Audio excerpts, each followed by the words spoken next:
Good evening again, America. This is Dave Weber, and again I'm running for president, or want to run for president of the United States. And I want to talk a little bit about that and then one issue. Tonight I was going to spend a little time on a couple of issues, but something got under my skin a little bit going through Twitter tonight, and that's an article by CBS News about all the fakes and the fools out there that have sent in to get numbers assigned to run for the presidency. About 1,200, they said. Well, I get that, but I'm legitimate, and I put them on notice that I'm legitimate by answering their Twitter news, and I challenge them. And I'm challenging anybody else who's listening to this, who has the guts to listen to it, who's from the status quo. Give me a chance. Put me on stage. Interview me. Do whatever you want. And see what I've got to say and how I've got to say it. Because I have a passion for what America needs. America needs a leader. America needs someone who cares. America needs someone who is by, of, and for the people. I've said that time and again, and I stand by it. Listen, it's not going to be easy. You know why it's not going to be easy for someone like me? Because Washington doesn't want somebody like me. I'm too dangerous. I'm too smart. I'm educated. I don't have a problem talking in public and standing up and talking to any one of them, about any one of them, with any one of them, and about the issues with any one of them. I have my own ideas. I'll have a tax plan in place probably by the end of this week. There's absolutely no reason why America's issues cannot be solved, except Washington and the system that's in place now that's broken. It's broken.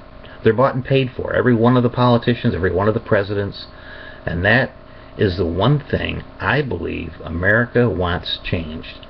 And you know who's ready to do that? Me. Of course I don't have the money that Trump has. Who does? A very few of us. Trump is a joke. I'm sorry. Thank you for bringing the America's conscience out of them and realizing that they do need a non-politician in office, Mr. Trump, but really, some of your ideas are ludicrous and unrealistic.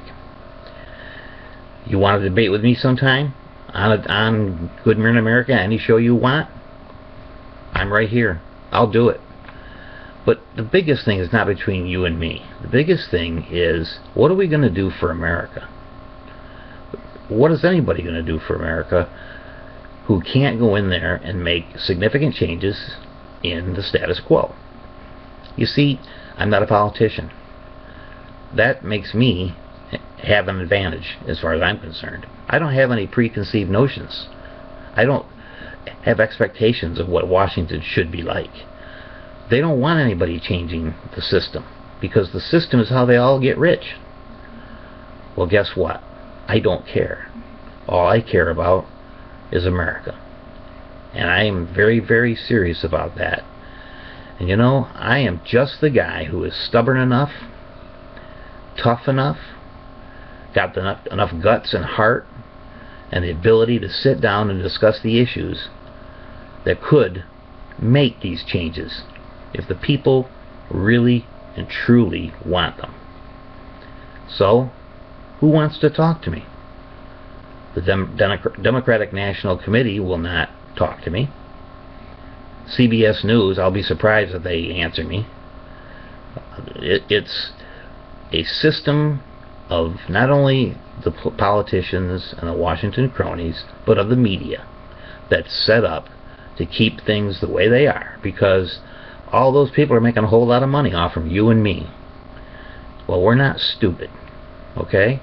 You think that we're stupid. Well, shame on you, because we are not stupid, and we are ready to take America back, and I'm ready to lead that if the Americans will let me. And if somebody will let me talk and interview me and debate me or anything like that, And I think if the American people hear what I have to say, and with the passion that I am saying it with, like right now, I think they'll understand, holy cow, there is somebody out there who doesn't have a background in politics could probably lead this country. There's no question in my mind that I could do it, or anyone like me. The problem is that Washington is leading everybody to believe that we can't. Well, I can. And anytime you think you can't, you're going to be right every time. I never think I can't do anything. And I can. And I do. And I will. So, America, let's get these people to listen to us. And I'll be happy to be your voice. You know why? My father served in World War II. My brother served in Vietnam. I didn't serve only because I was in college when the Vietnam drawing was done. It was a draft by lottery drawing, a number drawing, your birth date. It was ridiculous. So I'm familiar with war. I'm familiar with politics. I'm familiar with the politics of every part of our life. I'm 64 years old. I've worked for 38 years in management. Listen, I am not afraid of talking with anybody. I'm not at all intimidated by anybody.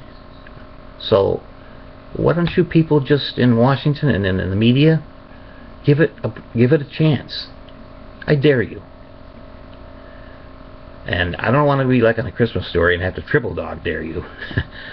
But I'm telling you right now, if you give me a chance, you're going to find out, and so will America, that Hillary Clinton as president, she still can't shake the email scandal. And you know what? I'm not saying it's all true, but think about it for a second.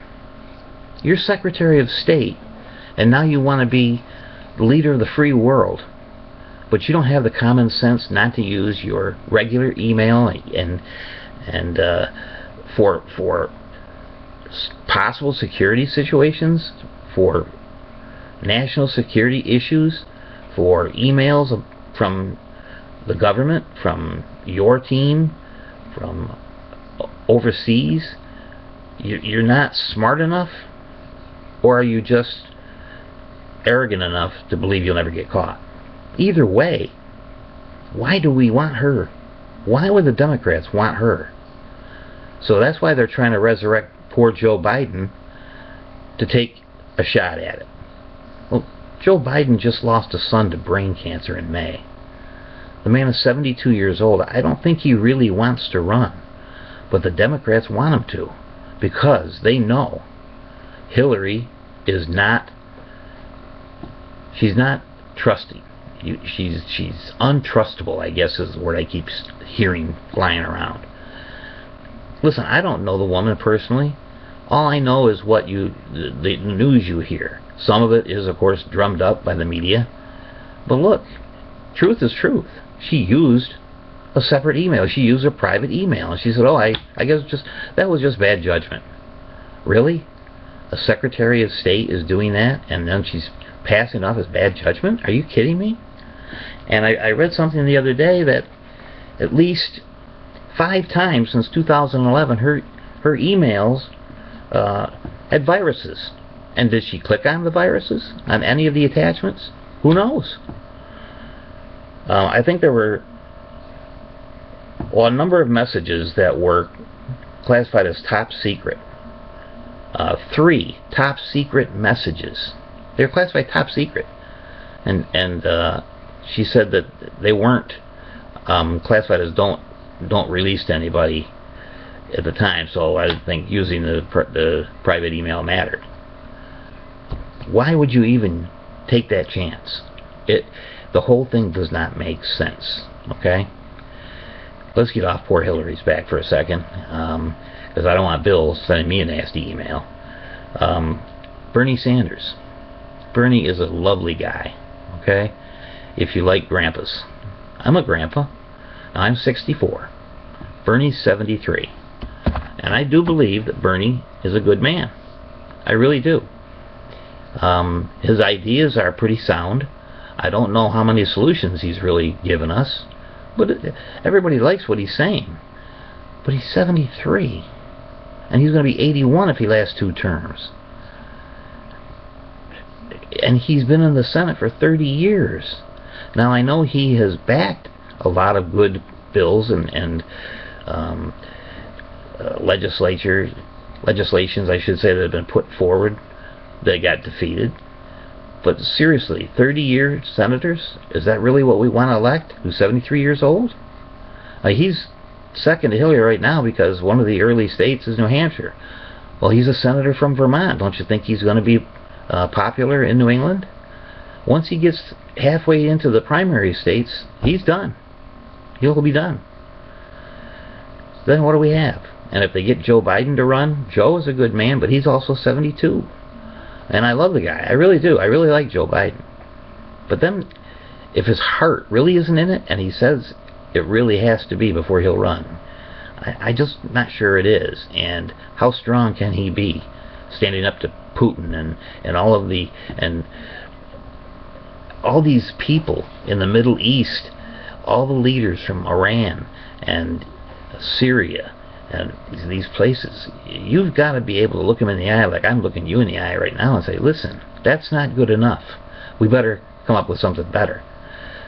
You don't put your head down like Obama does and bow to them. You look them straight in the eye and you say, no, that's not going to work. We don't agree. Look, I'm not saying that I got all the answers. Who does? Nobody. None of the ones that are running today have all of the answers. But I've got quite a few good ideas. It's just that I believe the Washington cronies don't want to get me on the air because they're afraid that my ideas are going to make sense. So that's my video for tonight. I'm not even going to talk about any of the other issues. We're already over 12 minutes into the video, so I'm going to try to take it easy on you guys tonight. But let me tell you, I am very, very passionate about this. My wife thinks I'm nuts. Some of the people in my town here who all know me and respect me, but they all got to start thinking, oh, God, somebody sent him to rehab or something, okay? But look, I'm very serious. And you know what, America? You need to be too. And I promise you this, that you will never have to worry about whether I'm going to be looking out for you every single day. Okay? That is my promise. Thank you for listening. And once again, God bless the real America.